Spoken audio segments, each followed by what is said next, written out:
Ladies and gentlemen, welcome to the Kim Barrett Show. I am your host, Kim Barrett, and on today's episode, we have the lovely Miss Ashleigh joining us. We'll be covering off things all in the influencer world, influencer marketing, content creation. If you've ever had questions about that, being like, what should I look for in an influencer? If I'm a business, what metrics do I need? If I'm an influencer, like what do businesses look for? How can I tie in and work together in that sphere? Then this is the episode for you. And of course, if we can ever help you accelerate that influencer stuff that you're doing with some paid ads, hit us up, marketingmogul.com.au. But until then, let's jump into the show.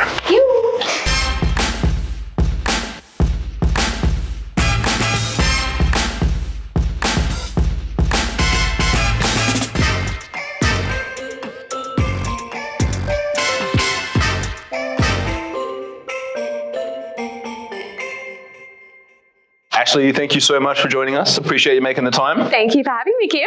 Absolute pleasure.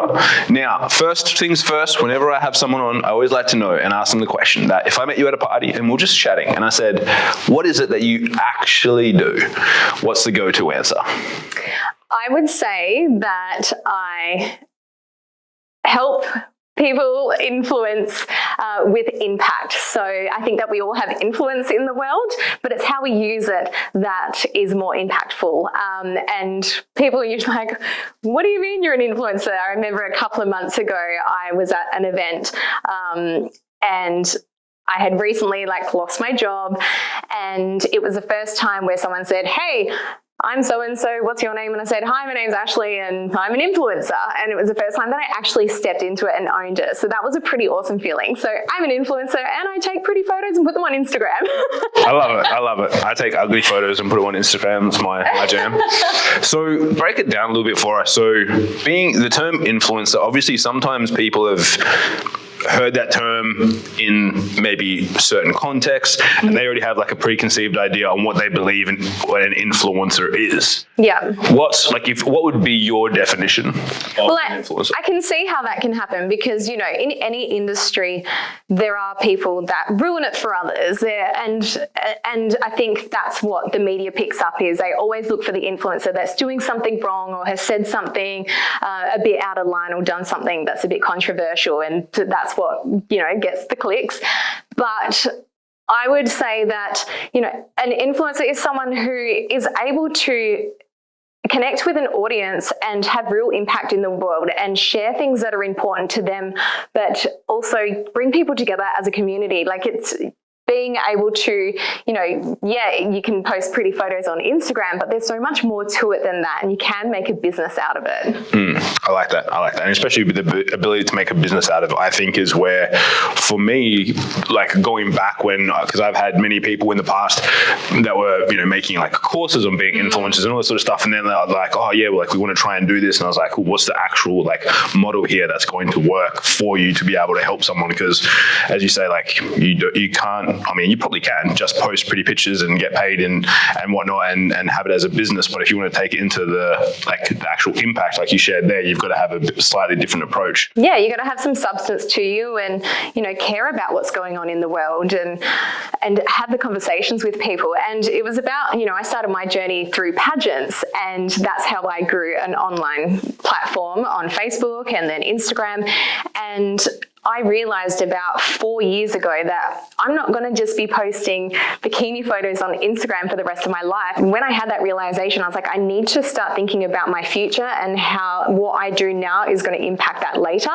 And am I serving myself for future me?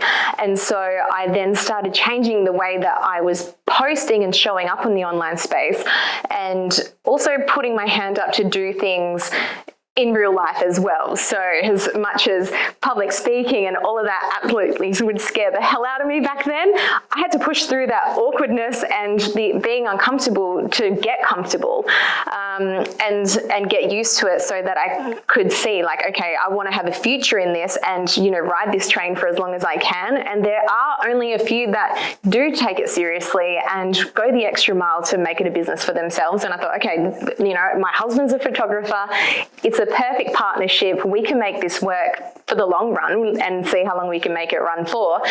And so I changed the way that I was posting and showing up online, and it worked in my favor. And it took 2 years for that switch. And, the things that happen, you see that maybe your engagement starts to go down because you're doing something different and your audience aren't used to that. So they're used to seeing me show up in a bikini and they're like, where's the tits and ass photos? We didn't come here for this. But the thing is, if you need to pivot and if you have a vision for where you want your online or your personal brand to go, you need to think about that and remember that you want to repel the people that you don't want a part of your community anymore. It's okay because you serve them during that time, but now you're moving to a different stage in your life, and so it's okay to let those followers go. And if half of that following left overnight, I would be okay with that because I knew that it was helping my future self. And you're keeping the good people around. Exactly. Right? And ever since I've been stepping into more of, sharing my influencer tips and Instagram tips online, my audience has been seeing the value in that, and my audience has been growing again. It was a bit stagnant for a couple of years when I was working full-time in corporate, and that was because there was no consistency there. But now I'm able to show up and serve my audience. Yeah, and you mentioned there that you've been sharing more tips for influencers on Instagram and whatnot as well. Not sorry for influencers, but for brands tying in and connecting with them as well. What have been some of the big mistakes that you've kind of noticed? Obviously, being in probably a very new industry, being the world of influencer marketing, if we want to categorize it as that, and that's still quite new, and you've already been in there for almost 5 years. What have you noticed as things that maybe a few business owners, they kind of miss when they're like, cool, I'm going to go get influencers and I'm going to do this sort of stuff? What are some of the mistakes that they make that you've seen, whether it be in their approach or once they've hired someone? Yeah, that's a great question, and it's something I hear a lot from small businesses, especially asking, I don't know what to do. And the common thing is I hear that they have so many influencers reach out to them that they feel like that. So let's say if they had a product, I'm going to say a hairbrush, for example, it's my go-to thing. Let's say they had a hairbrush and 50 influencers reach out to them, but they're actually just targeting every single brand that they can find on the gram that they see does collaborations, and they're just seeing how many freebies that they can hit up and score, and try and get the freebie that way.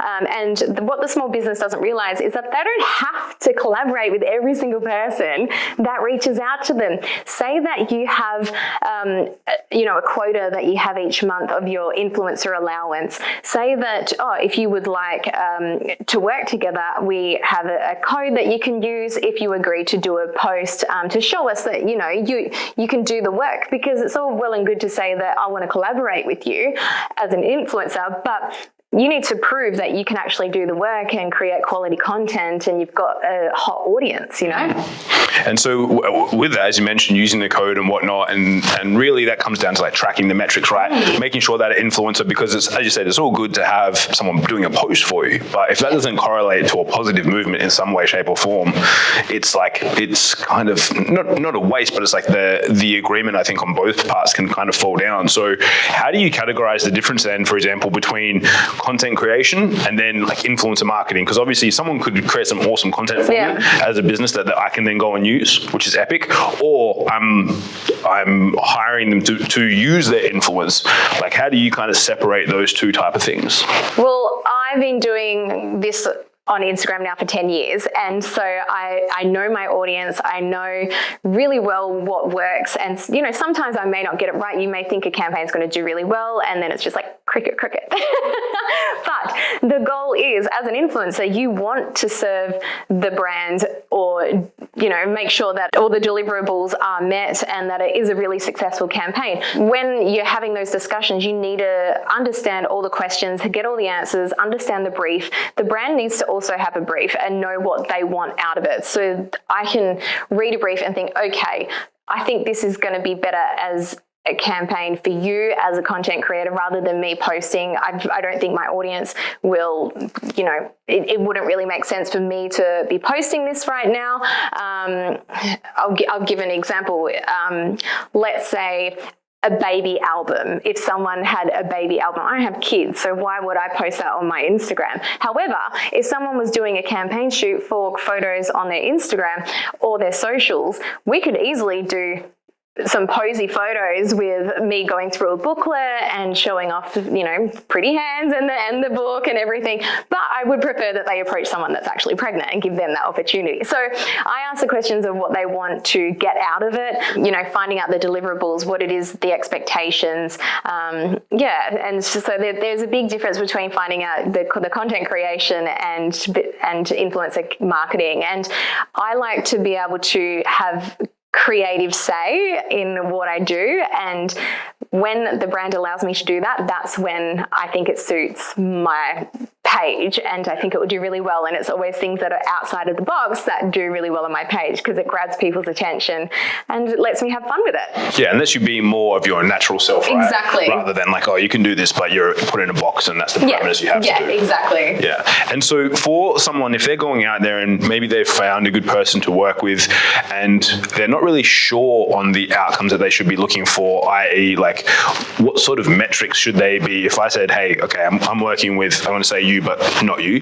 Like I'm working with you as an influencer. I want to know how successful it is. What metrics should I ask you for to see how successful it was from your side of things? Obviously you've got codes and tracking that pass back, but I said, cool, I want you to do one photo of my hairbrush on your Instagram and it works with your your theme and everything like that. So then if I said like, what should I be asking for to see how well it worked and whatnot to measure my success? Yeah, so usually an influencer will have a media kit. I actually have management who does all the coordination of my partnerships. However, influencers that do this by themselves, they would have a media kit that would include all the metrics, like their insights as to who their audience are. So you're not going to engage with an influencer perhaps that has a 90% male following because you want to sell your hairbrush and you're not going to get as many reach to a male following, are you?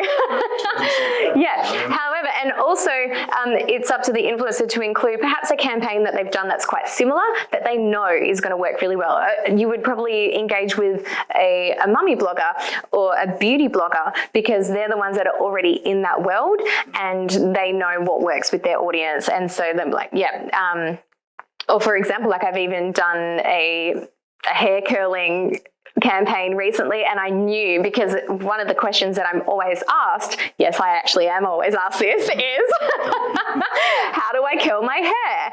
And so I was able to show my audience, finally, here you go, here's a tutorial. I know what I'm already being asked. I pay attention to what my audience asks from me, they want to see from me, and so I knew that this was going to be, I was confident in knowing that I could, do the deliverables and make it a successful campaign for them. So really the influencers should be confident in knowing their audience too. Yeah, for sure. I love that. I think that's always important for anything that you do. Is like that you need to know the market that you're going towards. And so for someone then, if they're going out and looking for influencers or people that have influence and can make a positive impact, is there pathos or is there credit in going, cool, I want to go for the absolute biggest account, the account that's got like the 1 million followers versus the account that's got like 750 followers? Like what's your viewpoint on that for the people watching and listening? I wouldn't just be looking for the person that has the most amount of followers and thinking that they are your golden ticket to success, because micro influencers are hot and up and coming, and they have seen the way that the influencers that already paved the way have worked and what works, what doesn't, and they're taking notes and they're getting these great brand deals and being recognized by them. And so I would really consider engaging with these micro influencers and giving them a chance as well. Don't completely wipe them out, because they're working on their audience. They really want to be noticed by brands. And so I would definitely not be thinking, okay, this person, like it actually happens to me a lot. People think that because we take great photos and that I do have a big following, that I'm the right person for them, but I know straight away that I'm not. So don't just think that because someone has a big following that they're the right influencer for you, because it's not always the case. Yeah, 100%. And like you're saying there, I always get asked, people like when they're looking at their, like the assets that they have, like databases and things like that. And someone's like, yeah, I have 100,000 person database. And I'm like, well, that's all well and good. And I can send out emails to that all day. And they're like, I want to charge you X to send this out. And I'd be like, well, like, do you have the exact person that I'm looking for? Because I'd rather have 10 people that are my ideal audience audience that want what I have than 100,000 kind of lukewarm people that may or may not want it, and it may or may not be right for them. So that's where I think, especially in the world of the micro influencers, where maybe they've been doing something over the last year or two and maybe their following is not huge, but it's like most of the time it's going to probably be a pretty curated audience. Yeah, absolutely. And also, like yesterday, I was asked by a well-known company if I would be interested in working with them and ask for my rates. It was on a influencer platform where you can apply for jobs, and I was invited to apply for this campaign, and in my bio it says that I'm vegetarian, and they wanted me for a campaign for hot chicken. So, but their audience number that they wanted was between 50,000 to 100,000. I'm like, guys, like, just so they've purely just looked at the number. They haven't even checked out my profile and looked into my account. They've just like put me in a basket. She's got a big, and it's like, no, get to know me first, you know? Exactly, because there might be some like Dan's cooking page over here who all he does is cook chicken.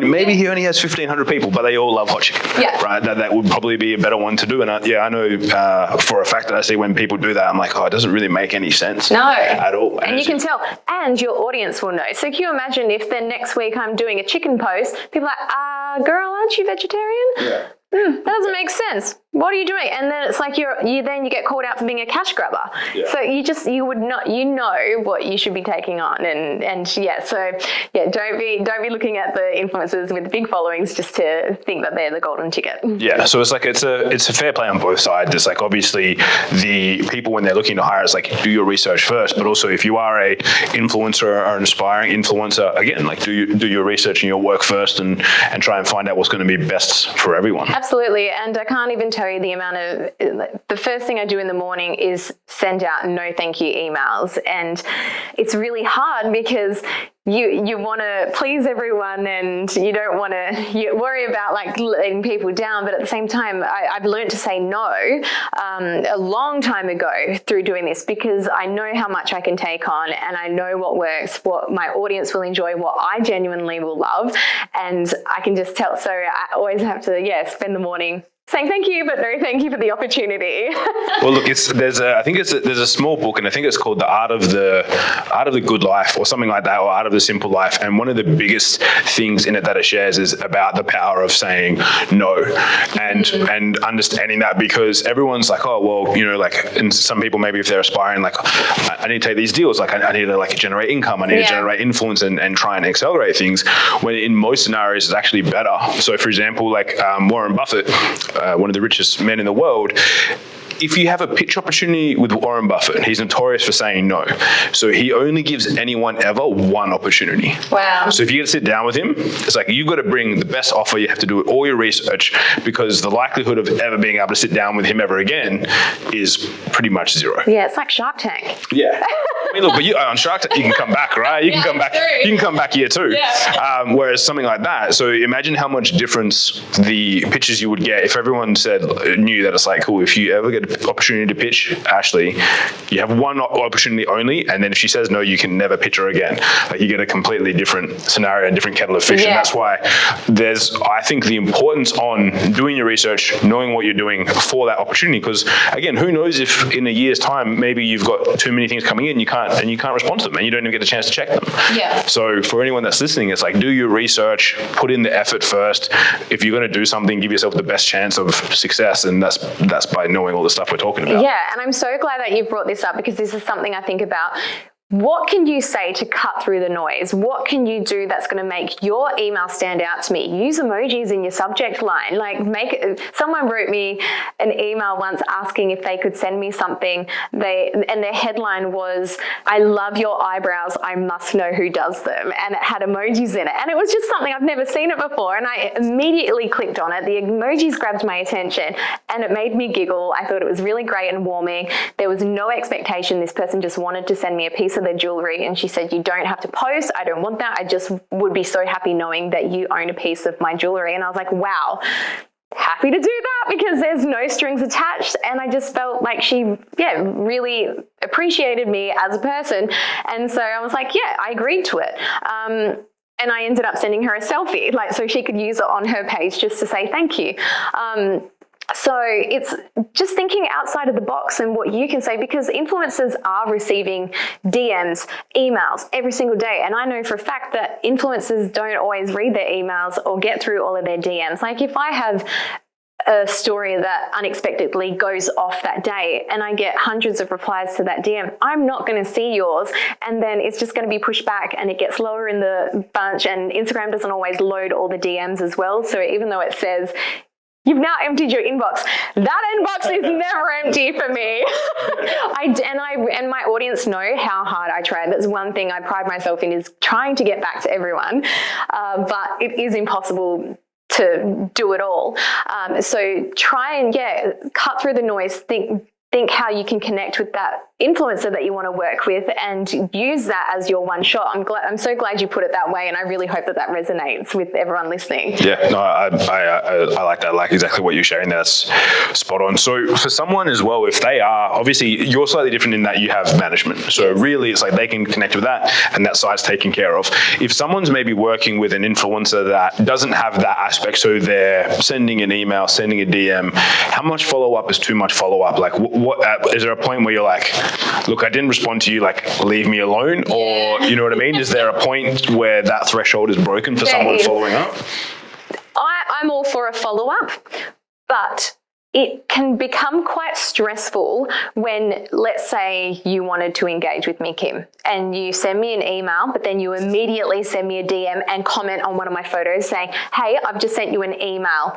And then you're like writing on everything to try and get my attention. That puts a lot of pressure on, because it's like I could be in the middle of doing something completely different. I'm already doing 10 other things that day, and 10 other people have also asked me to do something else. But every single little task that I get asked to put my focus on, it can be really overwhelming all at once. So that makes me not want to read my email. I'm like, oh, I know that's waiting there. That's why I try not to check my phone first thing in the mornings, because if I see in my DM that something starts with, hey, Ashleigh, can you people always want something from me. So I then know, okay, well, now when I go into my DMs, like people, which I enjoy doing, I love to respond to that. But you don't need to like bombard every single part of the platform to get the influencer's attention. So if you send them an email, let it sit there, maybe give it like 2 to 3 business days, because not every influencer does this full time like I do.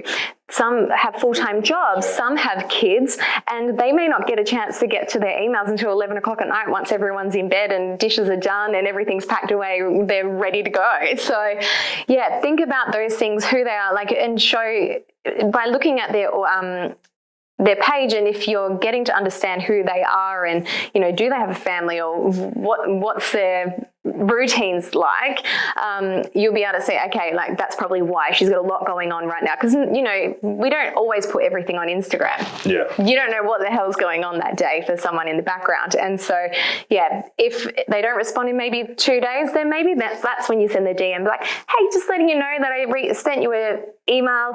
Would love to hear from you. Just letting you know in case it's gone to your junk mail. That's all. Can't wait to hear back. Easy. Yeah. Like it's friendly, it's warm, and then it's giving them the opportunity.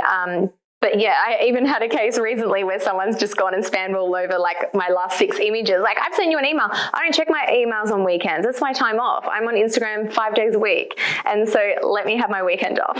Yeah, exactly. Okay. So go back there and don't comment on Ash's stuff, guys. Give us some space. Because my thing is I do get back to you. And if you've just followed me there and then you want my attention, just because my business is online doesn't mean I'm available 24/7. And let me ask you then a question as a sidebar to that, kind of slightly outside of that conversation. What are your thoughts on then like automated responses for people that are getting those high levels of like incoming requests and whatnot? What are your thoughts on the automation aspect of like the Instagram DM management and things like that? I personally am against automation in DMs. I even get annoyed when businesses have them, but I understand when businesses have them. So I shouldn't say I get annoyed, but I understand it. But it's like, oh, like you think you're getting a response, and then it's like, hi, it's Ashleigh Jade. And then you see it, even though you've just been talking to that person in DMs, you're getting that instant, it just feels very cold I don't know. There's no warmth there.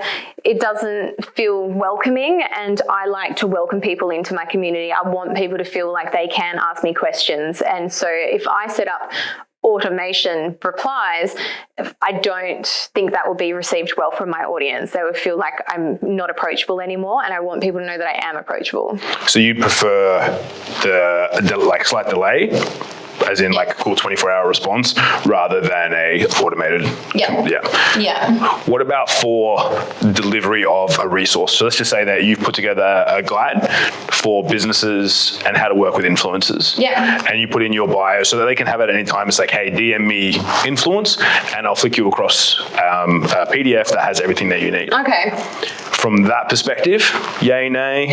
Yeah, that's because you're giving something, and so that's a prompt. That's like, your freebie. Yeah. So I think that's a little bit different. But if someone was just reaching out to you to engage with you, it was just to have a chat, I wouldn't suggest having an automated response. But if it was for what you've just said, then that's a completely different scenario, because you're giving them something. They are guaranteed to get that thing from you. Okay, cool. Just checking. Yeah. One of the partners that we have is a company called ManyChat, who we do a lot of stuff with, and they've just released their Instagram automation. So they do messenger bots on Facebook Messenger, and now they're doing the same on Instagram, but it is basically triggered off of keyword responses, can be triggered off story tags and story hashtags as well. Okay. Yeah, so that's why I was just curious. I was like, I'm about to go tell some clients to do some stuff with that. Am I going to be going against things if I do that? Just to get the the influencer version and world and feedback on that. So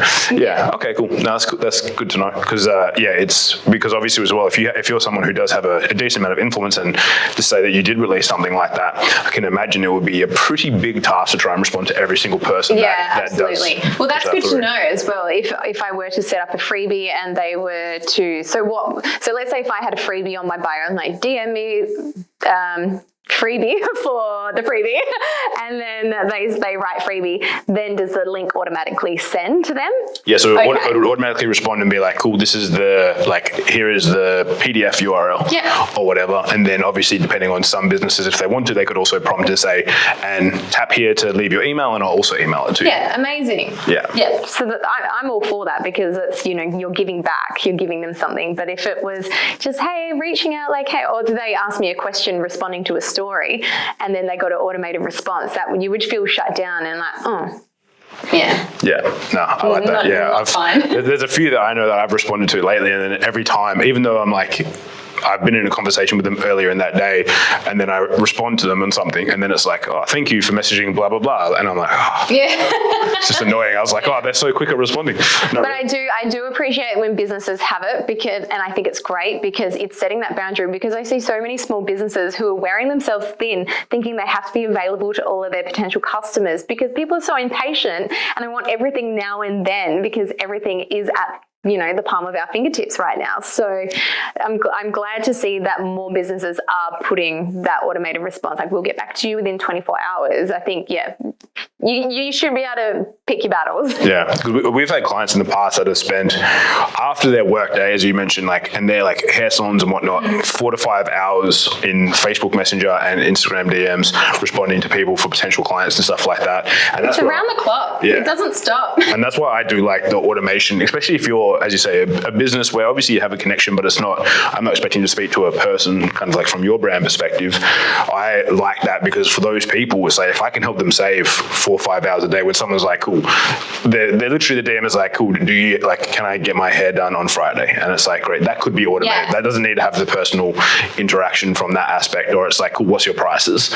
It's like, number one, you could have gone to my website and got it, but here, let me automatically send that. Yeah, exactly. Yeah, different scenarios, different folks, different strokes. That's true. That is true. Now, Ash, as we get towards the end of our chat together, I always like to ask the same question at the end, which is there a question that I should have asked you that I didn't? Oh, this is a great question. Does everyone say that? Yeah. And then they don't know what to say? A question that you should have asked me was, how did I get into it? How did I become an influencer? How did that start out for me? Because I think a lot of people might assume that, everything was handed to me on a silver platter, or that I've just picked up a phone and You're Mark Zuckerberg's cousin. Yeah. We know the inside tips, No, I started out on Facebook. I did slightly mention it earlier, but I was being kind of bullied in a way from friends on Facebook and from when I was sharing modeling photos and everything. And I wanted to keep it separate because I was like, no, I see my vision for myself, and I will, if I create a Facebook page, it was when Facebook pages first jumped on. And so I was like, if I get on that and I just put all my content on there, then it keeps it separate. They don't have to like the page, they don't have to see it. Great. And so on Facebook, every single day, I would post multiple times. I grew a following and it went gangbusters. It one day became a recommended page, and then it just blew up overnight. I was traveling at the time and I thought someone had actually bought me followers, but people screenshot showing that my name came underneath the status bar where it had recommended pages, and being it was right at the start. At the very beginning, so I was like, what is going on? So it was amazing, but it happened so quickly. It was really overwhelming and quite scary. And I'm like, I feel seen by so many people. So my point here being is that if anyone doubts you in what you're wanting to do, you may have a vision for yourself, but just do what you need to do to cut through that. And if you want to achieve something, do what you need to do to stand out and think outside the box. It wasn't until I then made a page that other people then thought, well, she's made a page. And then I saw everyone else, or the pageant girls, start making pages for themselves. And it was how I got opportunity. Then Instagram came about. I then moved straight over to Instagram. A lot of that following came over to there, and then it's continued to grow. So every time something comes up, I look for opportunities. I search for them. I put myself in positions that I wouldn't quite normally like to grow and to get that opportunity that I wouldn't normally put my hand up for, because it scares the hell out of me, like podcasts. I love it. You've done a great job. Or being on TV or public speaking, all of those things, because it's what's gotten myself out there. And no one else is going to do the work for you. You have to do it yourself. I love that. And now for anyone that's been listening, whether they be a business, whether they be an influencer, whether they be someone who just wants to know where to buy cool hats, where should they connect with you online? What's the best place? Come over to my Instagram. It's Ashleigh Jade. I'm going to spell it out if that's okay. It's ITSASHLEIGHJADE. That's my name. Follow me on Instagram. All my links are in my bio. And if you do want to connect with me and chat via email is preferred. There you go, guys. So if wherever you're listening or watching this, check the show notes. We'll have a link to Ashleigh's profile there. You can connect with her, and we'll also include her email in case you want to reach out and chat. And if you know someone who maybe they're a business that's been investigating in influencers, maybe they are an influencer themselves, please share this episode with them, get this in their hands so that they can listen in, watch in, and really find out a little bit more about this whole world and sphere of influencing. Ashleigh, again, thank you so much for joining us. Thank you. Appreciate it.